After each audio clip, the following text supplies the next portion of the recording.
ठीक है। तो कल की क्लास में हम लोगों ने पढ़ा कि कंस्ट्रक्टर का क्या यूज होता है, राइट।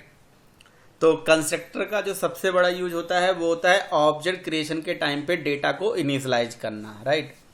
अगर हमारे पास कोई क्लास है, क्लास के अंदर कोई डेटा है और उस डेटा को हमें इनिशियलाइज कराना है ना। तो इस डेटा को इनिशियलाइज करने के हमारे पास 3 तरीके हैं।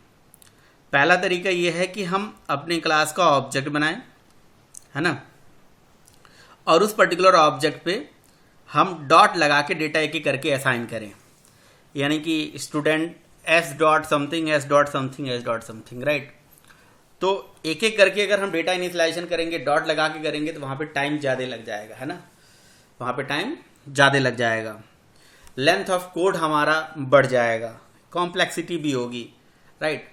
तो इस पर्टिकुलर प्रॉब्लम को सॉल्व करने के लिए हम लोगों ने मेथड बना के ये काम किया। और मेथड के थ्रू जब ये काम कर लिया तो मेथड में हमने ये देखा कि मेथड चलता है ऑब्जेक्ट क्रिएशन के बाद, और हमें चाहिए क्या, डेटा इनिशियलाइजेशन ऑब्जेक्ट क्रिएशन के टाइम पे। तो ऑब्जेक्ट क्रिएशन के टाइम पे चलता है कंस्ट्रक्टर, है ना, और कंस्ट्रक्टर किसी भी डेटा का इनिशियलाइजेशन ऑब्जेक्ट बनते ही कर देता है ना।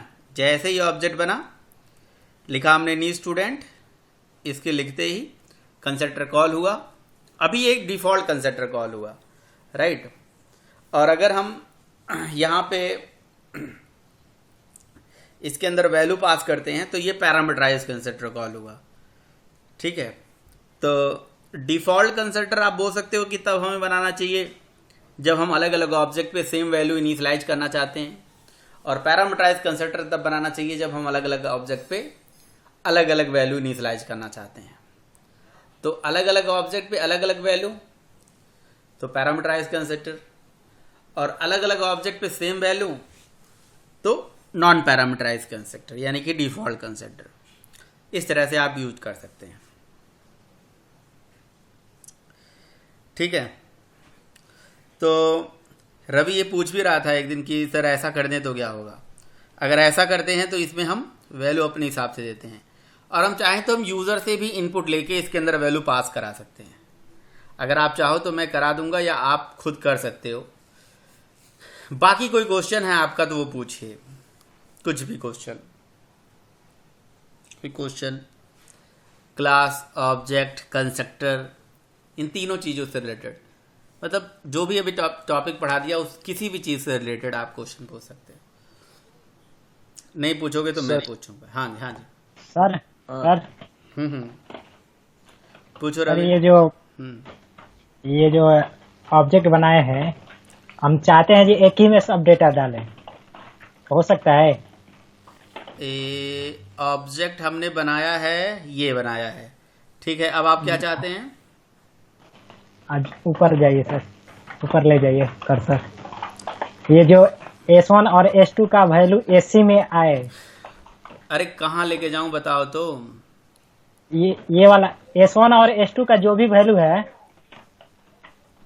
S1 S2 का AC जो में आए। कहाँ पे आया है? जैसे एस का ऑब्जेक्ट बनाए हैं ना। हाँ, S1 और S2 का जो भी हम वैल्यू दे तो AC में जाए। S1 और S का वैल्यू S में ही जाए। जी, ये बात मैं समझ नहीं पा रहा हूँ। मतलब जैसे ये मतलब दो जो भी ऑब्जेक्ट है इंफॉर्मेशन तो 2 कंस्ट्रक्टर कॉल होंगे। ये 2 ऑब्जेक्ट हैं तो 2 कंस्ट्रक्टर कॉल होंगे। कंस्ट्रक्टर तो एक ही कॉल होगा, वो होगा नॉन पैरामीटराइज, और वो नॉन पैरामीटराइज कंस्ट्रक्टर जो भी होगा वो दोनों ऑब्जेक्ट्स का सेम डेटा कर ही देगा। अब आप चाहते हो कि, अब आप क्या चाहते हो?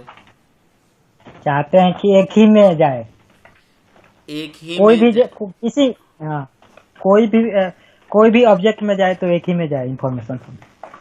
जैसे एक एस डाले हैं ना, एस नाम के ऑब्जेक्ट बनाए हैं, हाँ। और एक S1 S2 बनाए हैं। तो अब S1 आप S2 सुनिए, पहली बात तो आप S और S1 को रेफरेंस वेरिएबल बोला करेंगे, ऑब्जेक्ट नहीं बोला करेंगे, ठीक है। अब आपने बोला एक S1 नाम का रेफरेंस वेरिएबल है और एक S2 यहाँ पे है, ठीक है। अब क्या करें? मतलब S2 में अथी कराते हैं, कैथी करा दें। सॉरी S1 और S2 का जो भी रेफरेंस वेरिएबल है, हाँ, तो S1 में असाइन कराना चाहते हैं। तो असाइन करा दो। उसमें क्या है, आप ऐसे लिख दो S1 equal to S, S1 equal to S, S equal to S1, जो लिखना है लिख दो, हो ही जाएगा। तो वैल्यू तो सेम ही ना आएगा। वैल्यू सेम आ जाएगा, हाँ क्यों नहीं आएगा, बिल्कुल आएगा। अलग अलग आना चाहिए सर, अलग अलग नहीं आ रहा है। तो दोनों बातें कर रहे हो, चिट भी आपका, पट भी आपका। आप चाहते हो कि S1 इक्वल टू एस भी लिख दें और वैल्यू भी। S1 इक्वल टू एस का मतलब समझते हो? मतलब S1 का जाती S का जो वैल्यू है वो S1 में स्टोर हो जाएगा। वैल्यू नहीं स्टोर हो रहा है, यहाँ पे एड्रेस ही चला जा रहा है S1 के अंदर, यानी कि S1 में S का एड्रेस स्टोर हो जा रहा है पूरा का पूरा। वैल्यू थोड़ी ना स्टोर हो रही है यहाँ पे पूरा डेटा ही पहुंच जा रहा है।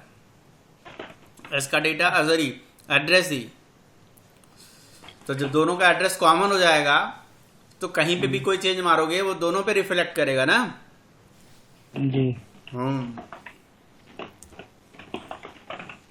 नहीं समझे? समझ गए सर। बहुत समझदार हो भाई। और बताओ, कौन खटर पटर कर रहा है? म्यूट कर लो और पूछो। दीपक कुछ पूछ रहे थे।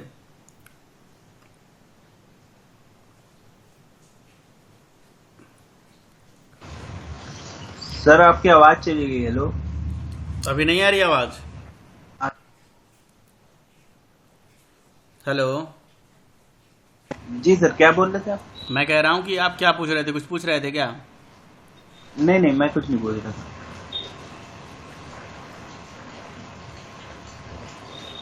हेलो मैं सर, हाँ जी, हाँ जी। मैं पूछ रहा था हाँ, कि हम ऑब्जेक्ट क्लास का यूज कहाँ करते हैं? ऑब्जेक्ट क्लास का यूज कहाँ करते हैं? बढ़िया क्वेश्चन है, ठीक है। और पूछिए, और पूछिए।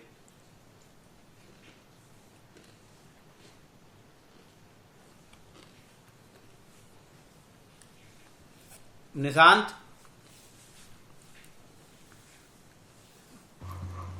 हाँ सर। क्वेश्चन नहीं पूछना है?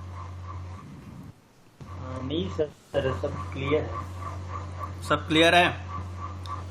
हाँ। What is constructor?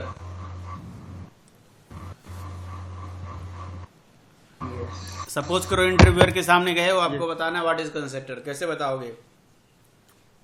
Constructor is a special type of method whose name must be same as class name. Constructor does not have any return type, even void. Programmer cannot call the constructor explicitly. It is implicitly called when object is created. And the main purpose of constructor is To initialize the data at the time of object creation. Very good, very good, very good. तो आप देख पा रहे हो कि ये हमारा constructor है और ये कंस्ट्रक्टर ऑब्जेक्ट बनते ही चलता है, डेटा का इनिशियलाइजेशन कर देता है। बहुत ही बढ़िया। कंस्ट्रक्टर कितने टाइप के होते हैं Deepak? Deepak, yes sir, yes sir. How many types of constructor in Java? Constructor होते हैं सर दो टाइप के, पैरामीटराइज, विदाउट पैरामीटराइज। तो कब पैरामीटराइज यूज करना चाहिए, कब विदाउट पैरामीटराइज यूज करना चाहिए? सर अगर हमको सेम टाइप का ऑब्जेक्ट बनाने हैं तो विदाउट पैरामीटराइज, और अगर हमको अलग अलग ऑब्जेक्ट बनाते हैं तो विदाउट पैरामीटराइज, विद पैरामीटराइज। बढ़िया। तो मेथड और कंस्ट्रक्टर में क्या डिफरेंस हुआ? What is difference between method and constructor? Sir method में अगर हमको कोई काम करना है तो मतलब एक तरीके से मेथड में ये भी हो जाता है कि आप रीनेम कर सकते हैं। कोई भी चीज अगर हमने एक बार बनाई उसको फिर से हम लोग चेंज भी कर सकते हैं, लेकिन कंस्ट्रक्टर में एक ही बार होता है। अगर हमने कोई ऑब्जेक्ट क्रिएट किया तो नहीं। उसकी नहीं देखिए, क्यों कंस्ट्रक्टर में भी तो लिखे जाने वाला कोड चेंज हो सकता है, ऐसा थोड़ी ना है। मेथड कंस्ट्रक्टर एक बार एक ऑब्जेक्ट पे चलता है, ठीक है, और कंस्ट्रक्टर के चलने के बाद कोई और चीज चला देंगे, वो डेटा को चेंज कर देगा, तो चेंज तो वो भी हो सकता है। देखिए, पहला डिफरेंस होता है मेथड नेम मे और may not same with class name, right, but the constructor name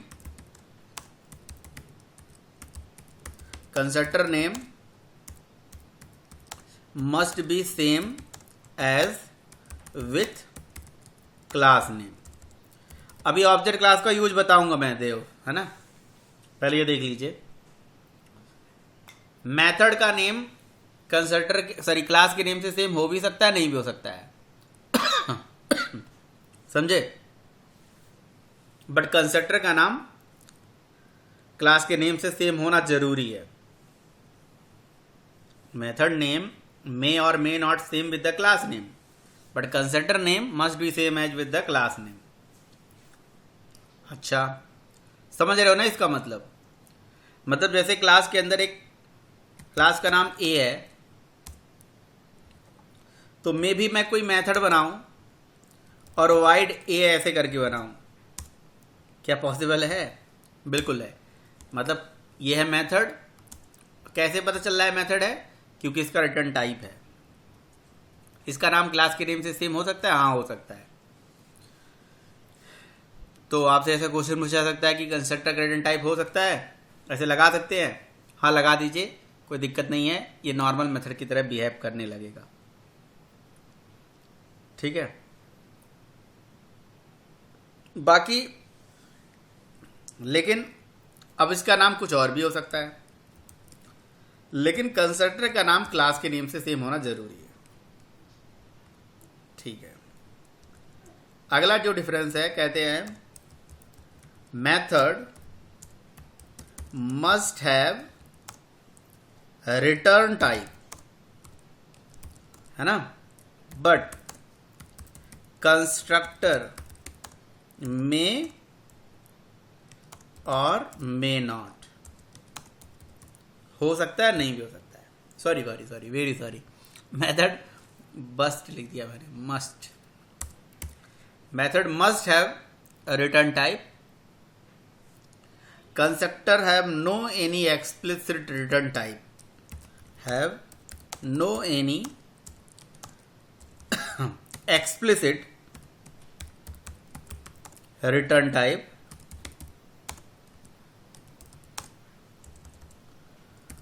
not even void, है ना, वाइड भी नहीं होता है। और डिफरेंस बताइए, कोई और डिफरेंस बताएगा? मान लो इंटरव्यू में गए, क्वेश्चन पूछा गया, डिफरेंस बताइए, क्या बताओगे? यही सब, क्या बताओगे? और बताओ कोई भी।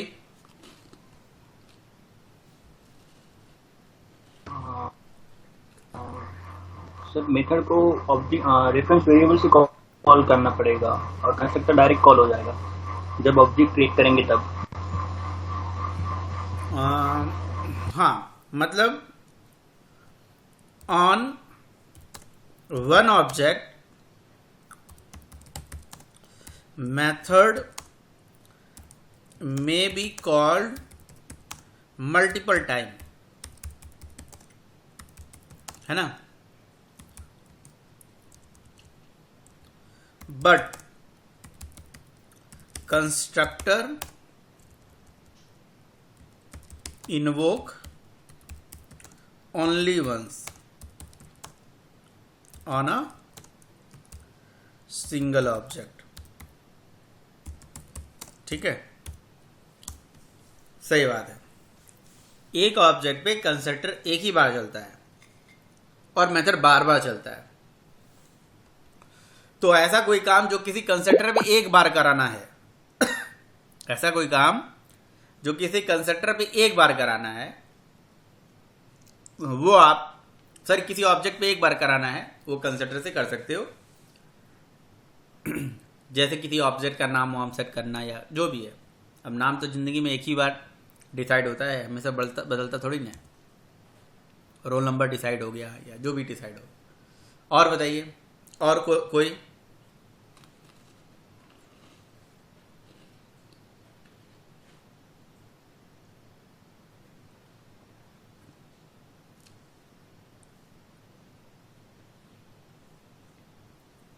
बोलेगा कोई भाई?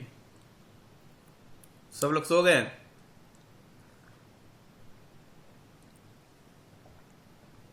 सर कंस्ट्रक्टर जब हम नहीं बनाते तब डिफॉल्ट कंस्ट्रक्टर कंपाइल टाइम पर मिल जाता है। मेथड में हम वो नहीं है, डिफॉल्ट मेथड नहीं बनती। बिल्कुल सही बात है, सही कह रहे हो। When we compile any Java program,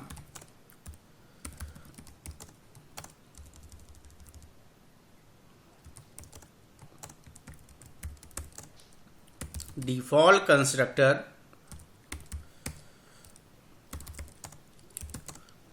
is added by Java compiler. When we are compiling in a Java program, a default considered by Java compiler. When we are not explicitly providing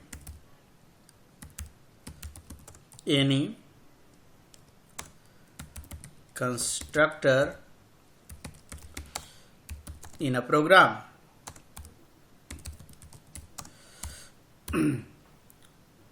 But this rule is not valid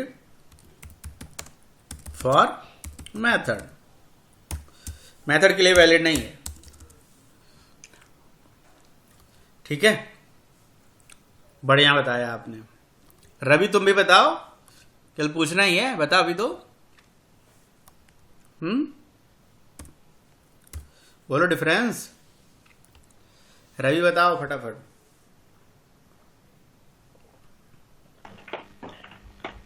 constructor में value pass नहीं कर सकते हैं। अच्छा method में पास कर सकते हैं। अच्छा,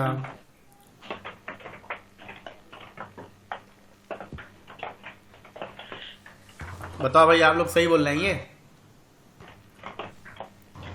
नहीं सर, ये कौन सी बात हो गई भाई? कंस्ट्रक्टर में में वैल्यू भी नहीं वैल्यू पास पास कर सकते। कंस्ट्रक्टर में वैल्यू क्यों नहीं पास कर सकते हैं? ये पैरामीटराइज कंस्ट्रक्टर नहीं है, ये वैल्यू पास नहीं कर रहे हो आप नीचे से। वो तो ऑब्जेक्ट बना है नीचे। हैं ऑब्जेक्ट बना? अरे यही तो है कंस्ट्रक्टर, यही तो वैल्यू पास कर रहे हो यहां से।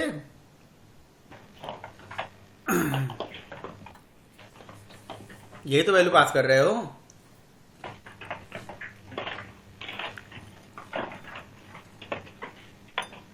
बताओ भाई।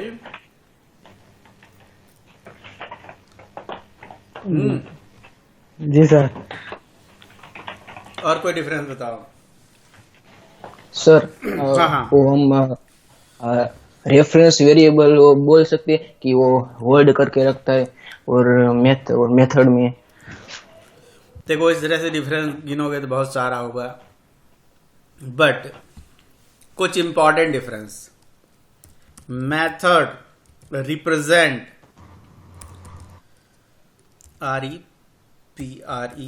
REPRESENT method represent behavior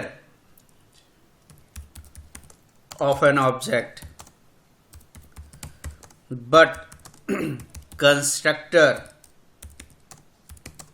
is used to initialize the object। समझ आई बात? मेथड किसी ऑब्जेक्ट की बिहेवियर को बताता है और कंस्ट्रक्टर किसी ऑब्जेक्ट को इनिशियलाइज करता है।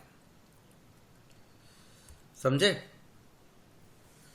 तो मेथड एक ऑब्जेक्ट पे बार बार कॉल हो सकता है, कंस्ट्रक्टर एक ऑब्जेक्ट पे एक बार कॉल होता है। ठीक है, लिख दिया मेथड का रिटर्न टाइप होता है, कंस्ट्रक्टर का नहीं। मतलब ये सब डिफरेंसेस हैं। और क्या डिफरेंसेस हैं? बहुत सारे डिफरेंसेस हो सकते हैं, मतलब व्हाटएवर, ये सब आपको पता होना चाहिए।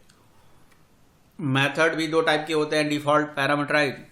कंस्ट्रक्टर भी दो तरह से होते हैं, डिफॉल्ट और पैरामीटराइज। मेथड एक ऑब्जेक्ट पे बार बार कॉल हो सकता है, कंस्ट्रक्टर एक ऑब्जेक्ट पे एक ही बार कॉल होता है।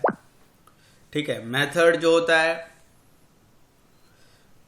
उसका रिटर्न टाइप होना मैंडेटरी है। कंस्ट्रक्टर का हो भी सकता है, नहीं भी हो सकता है ना? नहीं, कंस्ट्रक्टर का होता ही नहीं है। मैं गलत बोल देता हूँ बार बार। और इवन वाइड भी नहीं होता है। एक्सप्लिसिटली हम नहीं देते हैं, बट इम्प्लिसिटली होता है।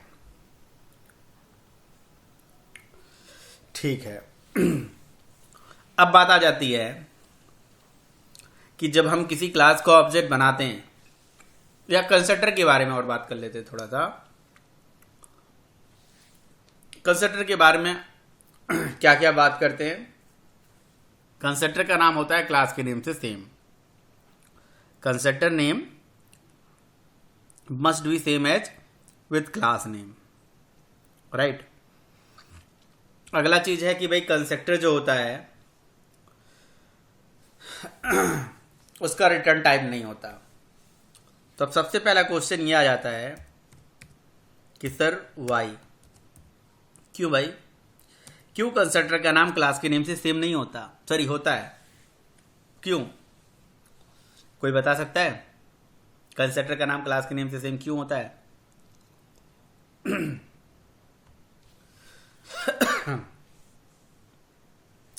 बोलिए, कंस्ट्रक्टर का नाम क्लास के नेम से ही सेम क्यों होता है? मैं बताऊं? हाँ, बताइए सर, क्योंकि कंस्ट्रक्टर का नाम क्लास के नेम से इसलिए सेम होता है, वरना उसको पता कैसे चलेगा कि डेटा क्या है और कहाँ इनिशियलाइज करना है। डेटा इनिशियलाइजिंग के लिए उसका नाम सेम होना जरूरी है। वही तो बताता है कि कौन सा डेटा कहाँ इनिशियलाइज करना है। आप ये बोलो कि कंस्ट्रक्टर का नाम क्लास के नेम से सेम इसलिए होता है ताकि ये न्यू को पता चल पाए कि मुझे किसके लिए और कितना डेटा एलोकेट करना है, कितना मेमोरी एलोकेट करना है। कहने का मतलब, म्यूट कर लीजिए, अगर मेरे पास एक क्लास ए है और ए में जो कंस्ट्रक्टर का नाम है क्लास के नेम से सेम नहीं होता है ना, यानी कि ऐसे कंस्ट्रक्टर नहीं होता, तो जब हम ऑब्जेक्ट बनाते, से मैं यहाँ से ऑब्जेक्ट बना रहा हूँ, लिखता हूँ न्यू, यहाँ पे कुछ भी लिख देता मैं, है ना, तो न्यू को ये पता नहीं चल पाता कि मुझे किस क्लास में जाना है और किसके लिए कितना मेमोरी एलोकेट करना है। समझे? ये समझने में, ये चीज़ का आकलन लगाने में डिफिकल्टीज हो जाती, किसे? न्यू को। तो कंस्ट्रक्टर का नाम जब क्लास के नेम से सेम होता है तो न्यू कीवर्ड को पता चल जाता है कि भाई मुझे इस क्लास में जाना है और इस क्लास के जो भी इंस्टेंस वेरिएबल हैं उस इंस्टेंस वेरिएबल के लिए मेमोरी एलोकेट करा देना है। ठीक है, पहला रीजन। तो कंस्ट्रक्टर का नाम अगर क्लास के नेम से सेम नहीं होता तो न्यू को नहीं पता चल पाता कि मुझे किस क्लास में जाना है और कितना और किसके लिए मेमोरी एलोकेट करना है। ये पहली समस्या आ जाती। दूसरी समस्या, जब हम जावा का प्रोग्राम कंपाइल करते हैं तो डिफॉल्ट कंस्ट्रक्टर कंपाइलर हमें देता है। अब वो जो डिफॉल्ट कंस्ट्रक्टर देता है वो किस नाम से देता? अगर कंस्ट्रक्टर का नाम क्लास के नेम से सेम नहीं होता तो डिफॉल्ट कंस्ट्रक्टर किस नाम से आता? किसी भी नाम से आ जाता। और कोई भी कंपाइलर बनाने वाला वेंडर किसी भी नाम से कंस्ट्रक्टर ऐड करने लगता, कोई ए नाम से, कोई बी नाम से, कोई सी नाम से, कोई XYZ नाम से, किसी भी नाम से। तो कहीं ना कहीं कंपाइलर को डिफॉल्ट कंस्ट्रक्टर को ऐड करने में क्या होता? डिफिकल्टीज, और कोई स्टैंडर्ड भी मेंटेन नहीं हो पाता। तो इस स्टैंडर्ड को मेंटेन करने के लिए और एक सिंप्लिसिटी को बनाए रखने के लिए कंस्ट्रक्टर का नाम क्लास के नेम से सेम दे दिया गया, ताकि जब कंपाइल टाइम पे कंस्ट्रक्टर ऐड करे तो उसको पता हो कि भैया मुझे सेम नेम से ऐड करना है। जो नाम क्लास का होगा उसी नाम से वो ऐड कर देगा। तो ये भी एक फायदा मिल जाएगा, समझे आप। कंपाइलर को भी डिफॉल्ट कंस्ट्रक्टर में, यानी कि दो फायदे होते हैं, सिंपल मोटी मोटा बात आप रखो। पहला कंपाइलर के लिए, दूसरा न्यू कीवर्ड के लिए।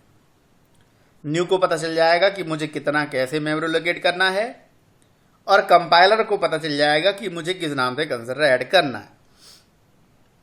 तो इस तरह से कोई एक स्टैंडर्ड तो चाहिए ना, जिससे कंपाइलर को और न्यू को दोनों को आसानी हो। तो इसलिए सर आपकी आवाज बहुत ज्यादा फंस गई।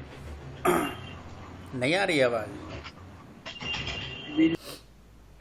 तो देखिए मैंने बताया ये कि कंस्ट्रक्टर का नाम जो होता है वो क्लास के नेम से सेम रखने का जो फायदा मिला वो एक कंपाइलर के लिए मिला और दूसरा न्यू कीवर्ड को मिला। न्यू कीवर्ड को पता चल गया कि मुझे किसके लिए और कितना मेमोरी लोकेट कराना है। अगर कंस्ट्रक्टर का नाम क्लास के नेम से सेम है तो न्यू को ईजिली समझ में आ जाता है कि मुझे इस क्लास के अंदर जाना है, इस क्लास के इस डेटा के लिए इतना मेमोरी लोकेट कराना है, राइट। और दूसरा फायदा हमें मिल जाता है हमारे कंपाइलर के लिए, कि कंपाइलर को पता चल जाता है कि भाई जो डिफॉल्ट कंस्ट्रक्टर हमें देना है वो किस नाम से देना है, ठीक है। तो कंपाइलर को भी आसान हो और न्यू कीवर्ड को भी आसानी हो, इसीलिए कंस्ट्रक्टर का नाम क्लास के नेम से सेम होता है। ये मैंने बताया। बताइए बात समझ में आई? Yes sir. Yes sir. ठीक है। अगला जो चीज़ होता है वो होता है कि जो हमारा कंस्ट्रक्टर होता है, अगला फीचर कंस्ट्रक्टर का ये होता है कि इसका रिटर्न टाइप नहीं होता है ना। कंस्ट्रक्टर का कोई रिटर्न टाइप नहीं होता है। तो क्वेश्चन है कि कंस्ट्रक्टर का रिटर्न टाइप क्यों नहीं होता है। अच्छा चलो इस चीज़ के बारे में आपको मैं आगे बताऊंगा, है ना। अब एक पॉइंट आपको जरा समझाना चाहूंगा मैं कि देखिए, जब कभी भी किसी भी क्लास का ऑब्जेक्ट बनता है तो ऑब्जेक्ट बनते ही क्या कहानी होती है उसके बारे में बताता हूं। अभी देव ने एक क्वेश्चन पूछा था कि सर ऑब्जेक्ट क्लास का क्या रोल होता है, ऑब्जेक्ट क्लास का क्या रोल होता है। देव ने पूछा था ना question, what is object class. ठीक है, ऑब्जेक्ट क्लास का रोल क्या होता है प्रोग्राम, मतलब यहां पे oops के अंदर। तो ध्यान से सुनिए। ऑब्जेक्ट क्लास को हम देख सकते हैं, एसआरसी के थ्रू भी देख सकते हैं और हम डीकम्पाइल करके भी देख सकते हैं, ऐसे करके सीएमडी करके। सीएमडी पे लिखे javap java dot lang dot object. तो ये मैंने क्या किया, मैं आपको पहले ये एक्सप्लेन करूंगा। मैंने जावा पी यूज करा। जावा पी जो होता है ये एक डीकम्पाइलर होता है जावा का, जो पार्सली डीकम्पाइल करता है किसी भी बाइट कोड को। तो इसने डीकम्पाइल किया, राइट। और किसको डीकम्पाइल करेगा, जिसको हम बता देंगे उसको कर देगा ये। तो मैंने बोल दिया कि भाई तू एक काम करना, ऑब्जेक्ट क्लास को डीकम्पाइल कर देना। तो ऑब्जेक्ट क्लास को rt.jar के अंदर से, क्योंकि जावा का सारा बाइट कोड rt के अंदर पड़ा होता है, तो rt.jar के अंदर से वो डीकम्पाइल करके हमें दिखा देगा अभी, राइट। देखिए ये ऑब्जेक्ट क्लास। ऑब्जेक्ट क्लास के बारे में अगर आप लिखना चाहते हो तो लिख भी सकते हो इसके बारे में पॉइंट कि क्या होता है ऑब्जेक्ट क्लास। ऐसा कहते हैं कि जावा में ऑब्जेक्ट क्लास हर क्लास का पेरेंट क्लास होता है। क्या होता है, parent class of all user defined and predefined classes. Sir हाँ जी। Sir hello. हाँ। तो मैं बता रहा था बेसिकली ऑब्जेक्ट क्लास के बारे में। ये देखिए जावा पी करके हमने Java dot lang dot object लिखा यहाँ पे, यानी कि ऑब्जेक्ट क्लास को हमने डिकम्पाइल किया। ऑब्जेक्ट क्लास के बारे में बता रहा था कि ये जो क्लास है ये हर क्लास का पेरेंट क्लास होता है। जावा में जितने भी यूजर डिफाइंड और प्री डिफाइंड क्लासेस हैं, जावा में जितने भी यूजर डिफाइंड और प्री डिफाइंड क्लासेस हैं, हर क्लासेस का पेरेंट क्लास होता है object class. Object class is the super class या parent class of all the user defined and predefined classes. Object class is the parent class या super class of all the user defined and predefined classes. No one is a parent of object class. मतलब object class का कोई parent नहीं है, उससे ऊपर कोई parent नहीं है। ऑब्जेक्ट अपने आप में ही पेरेंट है। Object class is a super class, समझ रहे हो? ये अपने आप में ही पेरेंट है, इसका पेरेंट कोई और नहीं है। ऑब्जेक्ट क्लास का कोई पेरेंट क्लास नहीं है, ये अपने आप में एक पेरेंट है। ऑब्जेक्ट क्लास के अंदर टोटल 9 मेथड्स हैं। ऑब्जेक्ट क्लास के अंदर टोटल 9 मेथड्स हैं, जो आपकी स्क्रीन के सामने यहाँ दिख रहा होगा। इन मेथड्स को हम बोलते हैं मैजिक मेथड्स। ये मैजिक मेथड्स कहलाते हैं, ठीक है, जो कि मैजिकली हर जगह पे, मतलब आप बोल सकते हो कि ये ऑब्जेक्ट क्लास की ये मैजिक मेथड्स जो होते हैं ये हर जगह अवेलेबल होते हैं, ठीक है, हर क्लास में मैजिकली अवेलेबल होते हैं, चाहे आप इनहेरिट करो ना करो। जावा में कोई भी क्लास आप बना लो, वो डायरेक्टली इनडायरेक्टली ऑब्जेक्ट को इनहेरिट करेगी ही करेगी, समझ रहे हो आप? यानी कि ये मैजिकली हर क्लास में अवेलेबल होता ही होता है, ठीक, आप इनहेरिट करो या ना करो, ठीक। अब इसके अंदर कितने मेथड्स होते हैं? इसके अंदर 9 मेथड्स टोटल होते हैं। ऑब्जेक्ट क्लास के अंदर टोटल 9 मेथड्स होते हैं, ठीक, जैसे hash code method, get class method, equals method, to string method. दिख रहा है ये मेथड आप लोगों को? हाँ जी, ये मेथड आपको दिख रहा है? तो ये 9 मेथड्स होते हैं। अच्छा, ये करते क्या है? ये ऐसे समझ लो कि हमारे जो ऑब्जेक्ट्स बनते हैं ना, ऑब्जेक्ट्स को सर्विसेज देते हैं। ये हर ऑब्जेक्ट को सर्विस देने का काम करते हैं,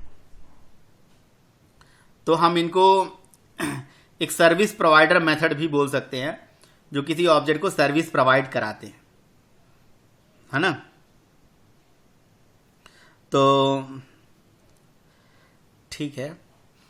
अब जब भी कोई ऑब्जेक्ट बनता है, तो ऑब्जेक्ट बनने की एक कहानी मैंने बताई थी। देव, आप बताओ मुझे, जब कोई ऑब्जेक्ट बनता है तो क्या होता है कहानी? एक बार कहानी बताइए आप, क्या क्या कहानी होती है?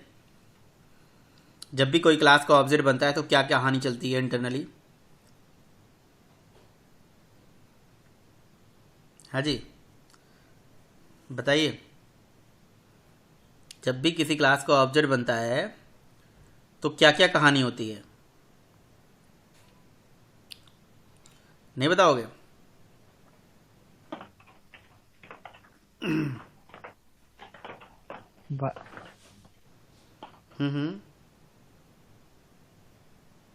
बोलो बोलो। किसी क्लास का ऑब्जेक्ट बनता है तो क्या होता है? क्या स्टेप होता है? कुछ तो याद होगा। बताएं सर? नहीं, देव बताएंगे। देव बताओ भाई। किसी क्लास का ऑब्जेक्ट बनता है तो कुछ कहानी चलती है, क्या कहानी चलती है?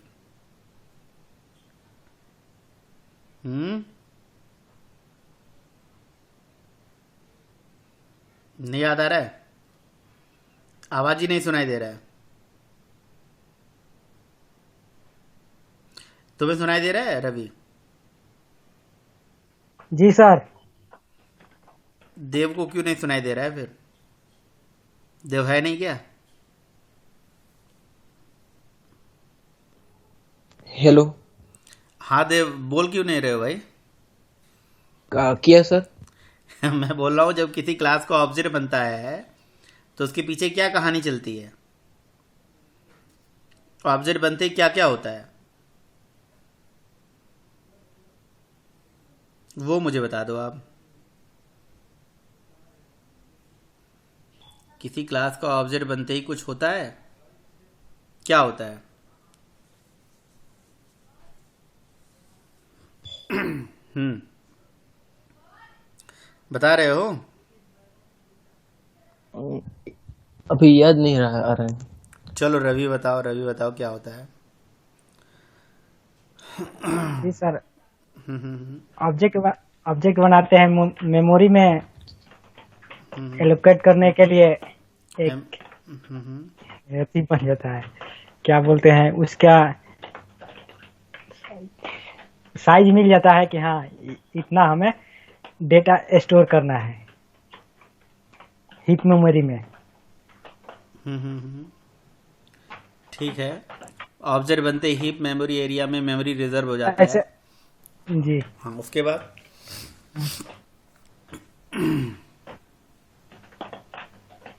उसके बाद यही करता है, क्या बोलते हैं, जैसे हर कोई का इंटिटी इंटिटी होता है, उसी तरह ऑब्जेक्ट एक अपना इंटिटी एड्रेस एड्रेस एलोकेट कर लेता है कि हाँ मुझे इतना स्पेस चाहिए। एड्रेस एलोकेट कर देता है, इतना स्पेस चाहिए। जी, क्या बोल रहे हो? मुझे तो समझ में नहीं आ रहा है क्या बोल रहे हो। जैसे ऑब्जेक्ट नहीं देते हैं तो सिर्फ ब्लूप्रिंट दिखाई देता है। अच्छा ऐसे ठीक है, जब बोल ऑब्जेक्ट बोलो, बन पूरा जाता है बता तो दो, तुम बता लो फिर देखते हैं, पूरा बता लो। जी हम्म जी, जब ऐसे ब्लूप्रिंट दिखाई देता है, जब ऑब्जेक्ट बनता है उसे कंपाइल करके रन कराते हैं, तब हीप मेमोरी में उसका स्पेस स्पेस स्पेस का पता चल जाता है कि हाँ मुझे इतना डेटा स्टोर करना है। ठीक है, आगे। तब ठीक है, पता चल जी, गया, आगे। बस इतना होता है? नहीं सर, और होता है सर, पर बोल नहीं पाते। चलो कोई बात नहीं, ये बताएंगे। बोल नहीं पाते। दीपक बताओ, दीपक बताओ, ऑब्जेक्ट बनते ही क्या होता है मेमोरी के अंदर? क्या मतलब क्या क्या स्टेप होता है? स्टेप कैसे होता है? सर पहले तो बाइंडिंग होती है, फिर लोकल वेरिएबल को उसमें स्पेस मिलता है।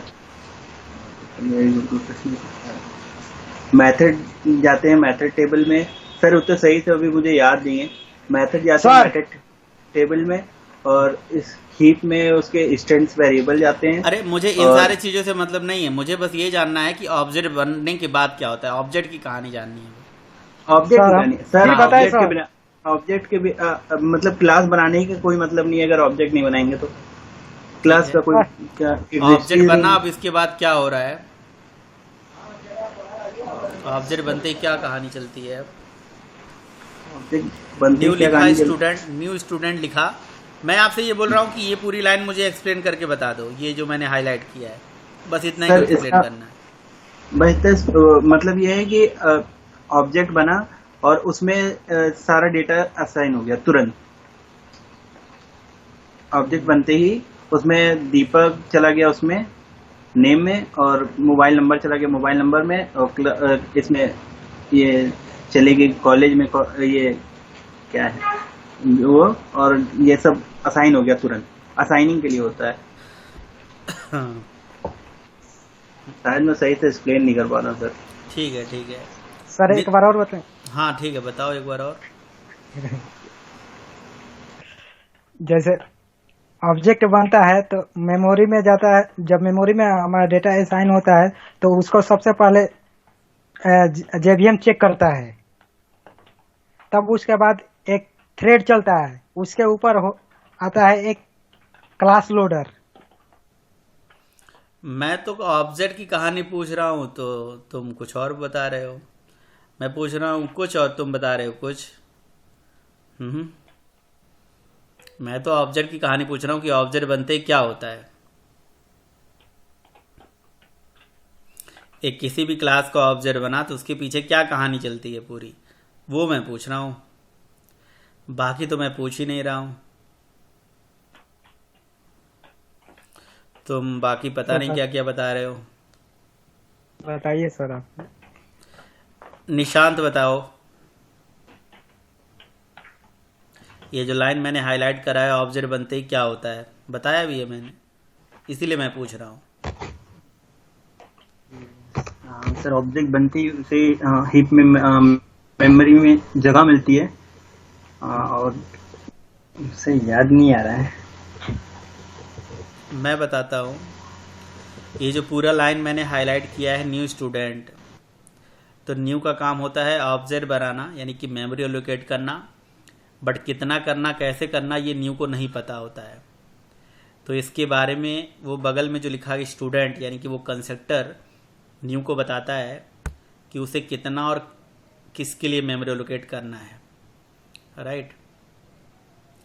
तो न्यू के आगे जो कंस्ट्रक्टर लिखा है उस कंस्ट्रक्टर को देख के न्यू को पता चल जाता है कि मुझे इस क्लास में जाना है और इस क्लास के लिए जो भी हमारे क्लास के डेटा मेंबर हैं उनके लिए हमें मेमोरी एलोकेट कराना है। राइट। तो अगर क्लास के अंदर एक डेटा है तो 1 2 है 2 3 है 3, या जितने भी डेटा मेंबर हैं उन डेटा मेंबर के लिए हमें मेमोरी एलोकेट कराना है। समझे? तो इसकी कहानी यही होती है कि न्यू स्टूडेंट लिखते ही न्यू का काम है मेमोरी एलोकेट करना, बट कितना करना कैसे करना इसे न्यू को नहीं पता होता है। तो ये सारा चीज़ बताता है न्यू को कंस्ट्रक्टर। कंस्ट्रक्टर का नाम होता है क्लास के नेम से सेम। कंस्ट्रक्टर का नाम क्लास के नेम से सेम होता है तो इसको पता चल जाता है कि मुझे इस क्लास में जाना है और इस क्लास के जो भी डेटा मेंबर हैं इस डेटा मेंबर के लिए हीप एरिया के अंदर एक मेमोरी रिजर्व कर देना है। तो हीप एरिया के अंदर इस पर्टिकुलर क्लास के डेटा के लिए मेमोरी जो होती है वो हमारी रिजर्व हो जाती है। राइट। और किस तरह से रिजर्व होती है, कुछ इस तरह से रिजर्व हो जाती है। ये मान लीजिए हीप एरिया है, तो हीप एरिया के अंदर ये मेमोरी रिजर्व हो गई ये। ठीक है। और उस पर्टिकुलर मेमोरी में जो भी क्लास के इंस्टेंस वेरिएबल हैं, जैसे नेम है, मोबाइल है, क्लास है, रोल नंबर है, इनको मेमोरी मिल जाती है। ये जाके वहाँ पे स्टोर्ड हो जाते हैं। राइट। तो आप ऐसा बोल सकते हो क्लास के इंस्टेंस वेरिएबल को मेमोरी मिलती है जैसे हम किसी क्लास का ऑब्जेक्ट बनाते हैं। राइट। उनको मेमोरी मिल गई। अच्छा, मेमोरी मिलने के बाद उस पर्टिकुलर वो एक रन टाइम की मेमोरी होती है, रन टाइम की आइडेंटिटी होती है। रन टाइम पे ये जो मेमोरी एलोकेट होती है इस मेमोरी की अपनी एक आइडेंटिटी क्रिएट होती है, एक आईडी क्रिएट होती है 0 1 के फॉर्म में। राइट। 0 1 के फॉर्म में इसकी एक आइडेंटिटी क्रिएट होती है। मतलब ये रन टाइम का एक मेमोरी है, रन टाइम का एक बफर है। और कोई भी बफर मेमोरी में आएगा तो उसका अपना एड्रेस तो तैयार होगा ही होगा। तो इसका एक एड्रेस तैयार हो जाता है, कहने का मतलब ये है। तो वो 0 1 के फॉर्म में तैयार होता है जो कि किसी भी ऑब्जेक्ट का एक्चुअल एड्रेस होता है। किसी भी ऑब्जेक्ट का एक्चुअल एड्रेस उसे हम बोलते हैं। ठीक है। तो किसी भी ऑब्जेक्ट का एक्चुअल एड्रेस मेमोरी के अंदर तैयार हो जाता है। बट वो एक्चुअल एड्रेस और वो मेमोरी हमें नहीं पता चलती है वो कहाँ पे है। उसी को रेफर कराने के लिए जावा का जो ऑब्जेक्ट क्लास है वो पिक्चर में आता है। वो पिक्चर में आता है और किसी भी न्यूली क्रिएटेड ऑब्जेक्ट की जो आइडेंटिटी मेमोरी के अंदर क्रिएट होती है उस आइडेंटिटी को रेफर करा के उससे हमें एक नई आईडी जनरेट करके दे देता है जिसको हम बोलते हैं reference ID of an object. और ये काम ऑब्जेक्ट क्लास का टू स्ट्रिंग मेथड करता है। टू स्ट्रिंग मेथड करता है। तो अगर आपसे कोई पूछता है कि किसी भी क्लास का ऑब्जेक्ट बनते ही मेमोरी में जो रेफरेंस आईडी आती है उस रेफरेंस आईडी को लाने का काम, उसको प्रिंट करने का काम, उसका सारा लॉजिक कहाँ पे लिखा होता है। तो किसी भी क्लास का ऑब्जेक्ट बनते ही उसकी जो रेफरेंस आईडी होती है उसको प्रिंट करने का काम, और मतलब आईडी देखो एक्चुअल आईडी अलग होती है 0 1 के फॉर्म में, बट उस आईडी को रेफर करके जो नई आईडी बनती है जो नई आईडी बनती है उसको बोलते हैं रेफरेंस आईडी। तो रेफरेंस इसीलिए इसको बोलते ही हैं, रेफरेंस का मतलब होता है एक्चुअल की रिप्लिका। रेफरेंस का वर्ड ही यही है, वर्ड मतलब यही होता है। जैसे मैं आपसे बोलूं कि भाई या आपका कोई रेफरेंस होता है, सर आपका कोई रेफरेंस है क्या वहां उस कंपनी में, ऐसा होता है ना वर्ड यूज कि सर आपका कोई रेफरेंस है क्या। अब रेफरेंस है मतलब अगर मैं नहीं भी हूं तो मेरा रेफरेंस यूज करके आप उस पर्टिकुलर काम को अचीव कर सकते हो, ये होता है रेफरेंस। रेफरेंस का ये फायदा है ना। तो यहां पे कहने का सेंस ये है कि एक रेफरेंस आईडी को बनाने का पूरा काम ऑब्जेक्ट क्लास का टू स्ट्रिंग मेथड करता है। और वो टू स्ट्रिंग मेथड कैसे कैसे वर्क करता है वो आपको मैं अब इंटरनल कहानी बताता हूं। तो मैं ये जानना चाह रहा था आपसे, क्या होता है, ऑब्जेक्ट बनता है, मेमोरी एलोकेट होती है हीप एरिया के अंदर, और क्लास के जितने भी इंस्टेंस वेरिएबल हैं वो उस मेमोरी में चले जाते हैं, आइडेंटिटी क्रिएट होती है, आईडी को रेफर करके एक नई आईडी बनती है। तो इसको मैं इस तरह से यहां एक्सप्लेन कर देता हूं। मान लो ये चीज मैं आपको यहां शेयर कर देता हूं कॉल में, ताकि आपको लिखना ना पड़े मे भी, है ना। तो सबसे पहले काम क्या होती है, सबसे पहला काम आपने लिखा, ये आपने यही वाली लाइन है हम जो एक्सप्लेन कर रहे हैं, हम लिखा student S is equals to new student, ये लिखा। तो सबसे पहला काम क्या हुआ, ऑब्जेक्ट इज क्रिएटेड, समझ रहे हो, ऑब्जेक्ट इज CREATED। सबसे पहला काम तो ऑब्जेक्ट इज क्रिएटेड हुआ, कौन सी वाली लाइन, ऑब्जेक्ट इज क्रिएटेड यानी कि इस वाली लाइन से, इस वाली लाइन से ऑब्जेक्ट क्रिएट हो गया। दूसरी वाली लाइन ऑब्जेक्ट क्रिएट हुआ, दूसरा line memory is allocated into the heap memory area, memory area, heap memory area के अंदर मेमोरी एलोकेट हो गई। Object is created, memory is allocated, and all the instance data member, all the instance data member of a class gets memory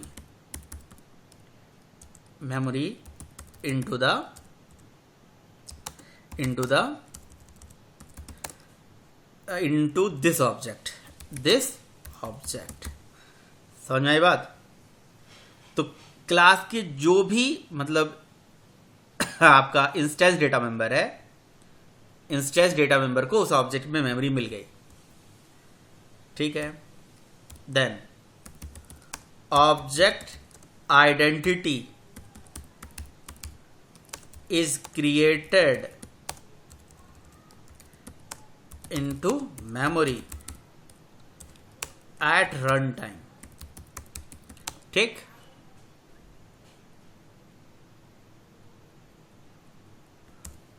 ठीक है। अच्छा, उसके बाद क्या हुआ, ऑब्जेक्ट की आइडेंटिटी क्रिएट हो गई। उसके बाद क्या हुआ, किसी भी ऑब्जेक्ट की आइडेंटिटी क्रिएट होने के बाद उस पर्टिकुलर ऑब्जेक्ट की आइडेंटिटी को रेफर करा के दे दिया गया। नाउ आप ऐसा बोल सकते हो, this now this ID is referred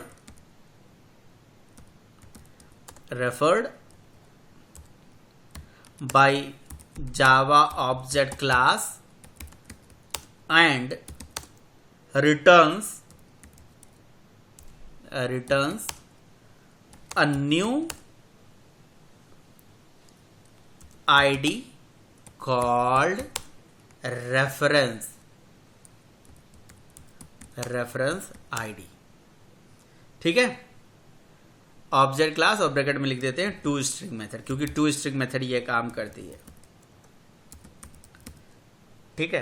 तो now this ID is referred by Java object class to string method and returns the reference ID. तो यानी कि यहां तक का पूरा काम, ये इतना जो मैंने हाईलाइट किया है, ये पूरा आपके सामने यहां दिख रहा है। बताओ, अभी इसकी कहानी यानी कि चौथे वाली लाइन की पूरी कहानी मैं आपको बताऊंगा, ये कैसे कैसे चलता है। इसकी कहानी आपको बताऊंगा मैं, ये कैसे वर्क करता है। ये भी जानना हमारे लिए जरूरी है, ये किस तरह से वर्क करता है, इसकी क्या कहानी है। भाई किसी क्लास का रेफरेंस आईडी बनती है तो कैसे बनती है, टू स्ट्रिंग के थ्रू, वो जानना जरूरी है। मैं आपसे ये जानना चाह रहा था, ठीक है, कि किसी क्लास का ऑब्जेक्ट बनता है तो क्या क्या कहानी होती है, बताइए। सर एक क्वेश्चन था। बिल्कुल बिंदास पूछिए क्वेश्चन। सर ये इंस्टेंस डेटा मेंबर को जो मेमोरी मिलती है स्टैटिक को भी मिल जाती है? नहीं, इंस्टेंस को मिलती है, स्टैटिक को नहीं। स्टैटिक अलग चीज है, इंस्टेंस अलग चीज है। अगर ऐसा होता तो मैं जरूर आपको बताता उसी टाइम पे। इंस्टेंस को नहीं मिलती है, सॉरी स्टैटिक को नहीं मिलती है, ओनली इंस्टेंस, ओनली इंस्टेंस। तो जो उस पे स्टैटिक डेटा मेंबर लिखा होता है उसको स्टैटिक ही बोलते हैं, केवल इंस्टेंस नहीं बोलते हैं? स्टैटिक डेटा की क्या कहानी है वो मैं आपको आगे पढ़ाऊंगा स्टैटिक नॉन स्टैटिक के सेशन में। बट जब ऑब्जेक्ट बनता है तो ऑब्जेक्ट बनाने के टाइम पे स्टैटिक डेटा को मेमोरी नहीं मिलती है। Static is independent from object. Even static को ऑब्जेक्ट बनाने की जरूरत ही नहीं पड़ती है, उसको बिना ऑब्जेक्ट बनाए ही मेमोरी मिल जाती है। ठीक है जी सर।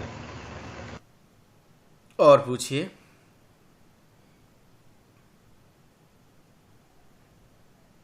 एनीवन प्लीज, कोई पूछे।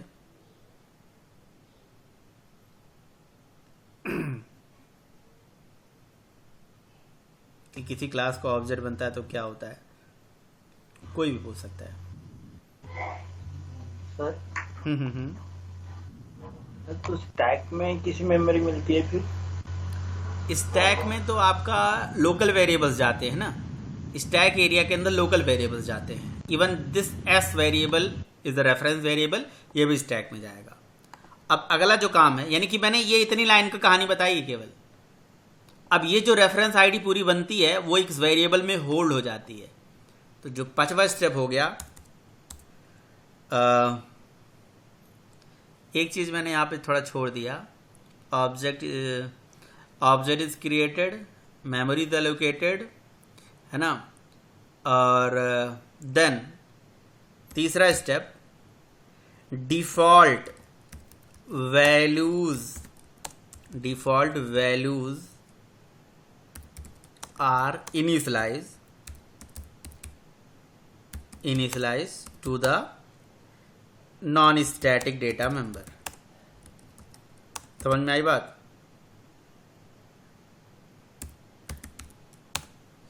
ठीक है, MEMBER, मतलब उन पे डिफॉल्ट वैल्यू चली जाती है।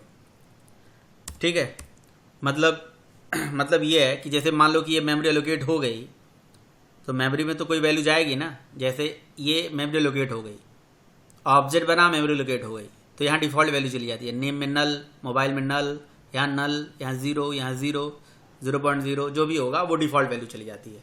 देन ऑब्जेक्ट आइडेंटिटी क्रिएट होती है रन टाइम पे, और फिर उस ऑब्जेक्ट की आईडी से एक रेफरेंस आईडी बनती है, वो ऑब्जेक्ट क्लास बनाता है। और जो 6वां स्टेप होता है, नाउ दिस रेफरेंस आईडी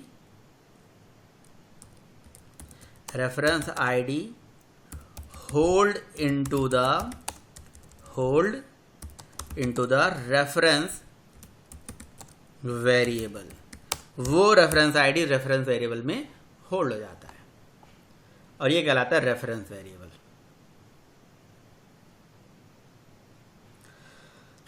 बताइए, क्लियर है?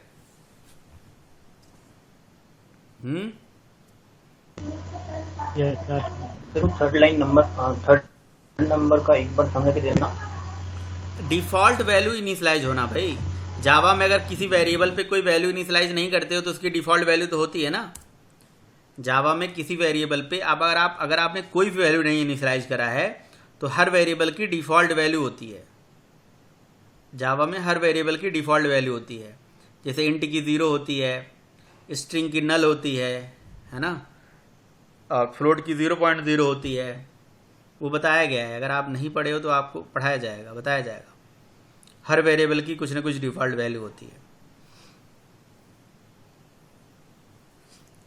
ठीक है। Yes sir.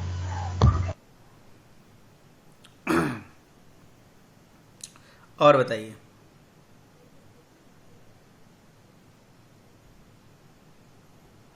और बताइए, कोई कंफ्यूजन, कोई दिक्कत? सर टू स्ट्रिंग मेथड कहाँ से आ गया है सर? टू स्ट्रिंग मेथड कहाँ से आ गया? ऑब्जेक्ट क्लास का मेथड है, यही वो मेथड है। आपने कभी ऑब्जेक्ट की रेफरेंस आईडी को प्रिंट करके देखा है? नहीं सर। क्यों? जब किसी क्लास का ऑब्जेक्ट बनता है, अभी मैंने ये पूरा एग्जाम्पल जो पढ़ाता हूँ, प्रोग्राम पढ़ाता हूँ, तो इसलिए तो पढ़ाता हूँ कि सारे ये प्रोग्राम बनाया करो आप लोग। ये डेली बाय डेली प्रोग्राम आपको भेज देता हूँ, मैं नहीं भेजता हूँ तो आप मेरे से मांगा नहीं करो। सर, तो ये नहीं सर, ये तो प्रोग्राम बना। तो प्रोग्राम बनाया तो रेफरेंस आईडी प्रिंट नहीं करके देखा कभी जिंदगी में? अगर नहीं प्रिंट करके देखा तो फिर कुछ नहीं किया। नहीं सर, प्रिंट यही समझ में नहीं आया टू स्ट्रिंग। भाई किसी भी क्लास का ऑब्जेक्ट बनता है तो ऑब्जेक्ट बनते ही जो रेफरेंस आईडी आती है वो टू स्ट्रिंग का ही देन है, वो टू स्ट्रिंग ही हमें देती है। ये लो पूरा प्रोग्राम दे दिया यहाँ पे। सर बनाए हैं? बनाए हैं तो ठीक है, बनाए हैं तो बनाए हैं तो इसे पता होना चाहिए ना कि ऑब्जेक्ट की रेफरेंस आईडी जो बनती है वो टू स्ट्रिंग का ही खेल है। ये तो बहुत इंपॉर्टेंट चीज़ है, अगर ये नहीं जानते तो कुछ भी नहीं जानते हो। टू स्ट्रिंग को तो बहुत इंपॉर्टेंट है। अब इसकी कहानी मैं आपको समझाने जा रहा हूँ। टू स्ट्रिंग को छोड़ के बाकी सब समझ में आ रहा है? जी सर। तो ठीक है, बताओ क्या क्या मैंने लाइन बताया, क्या स्टेप बताया। सबसे पहले क्या होता है? सबसे पहले क्या होता है? देव बताओ, देव बताएंगे, सब लोग चुप रहेंगे। देव बताओ सबसे पहले क्या होता है? जब हम ऑब्जेक्ट क्रिएट करते हैं तो पहले मेमोरी एलोकेट होती है, फिर वो फिर मेमोरी के हिप एरिया में जाती है और हम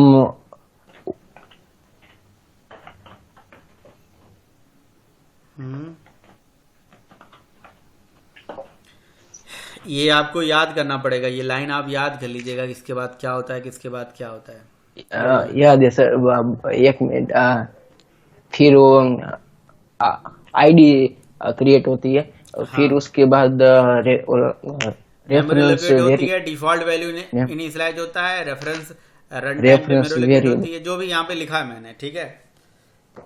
सबसे पहले मेमोरी लोकेट होता है, ऑब्जेक्ट क्रिएट होना, मेमोरी लोकेट होना, और मेमोरी जब एलोकेट होती है तो इंस्टेंस वेरिएबल को, सारे इंस्टेंस वेरिएबल को उस ऑब्जेक्ट में मेमोरी मिल जाती है।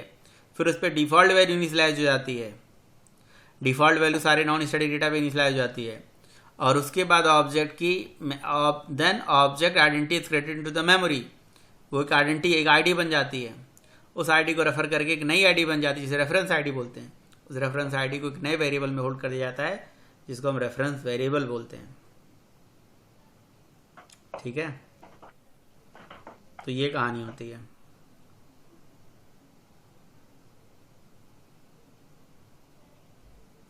समझे? ठीक है। अच्छा, और क्या कहानी होती है भाई? और कहानी ये होती है कि ये सब तो ठीक है, अच्छी बात है, बट जब किसी क्लास का ऑब्जेक्ट बनता है तो ऑब्जेक्ट बनने से ही क्या क्या स्टेप्स होते हैं वो भी जानना जरूरी है। कि भैया ऑब्जेक्ट बना तो ऑब्जेक्ट की रेफरेंस आईडी, मतलब ये रेफरेंस आईडी कैसे कैसे आई, इसकी भी कहानी होती है। अरे क्लास का नाम @हैश कोड नहीं आता है? कल मैंने ये बताया नहीं था, ये क्लास नेम @हैश कोड आता है। तो ये जो रेफरेंस आईडी आती है कैसे कैसे आती है, इसकी भी पूरी कहानी है, ठीक है। कल बताता हूँ मैं आपको ये कहानी।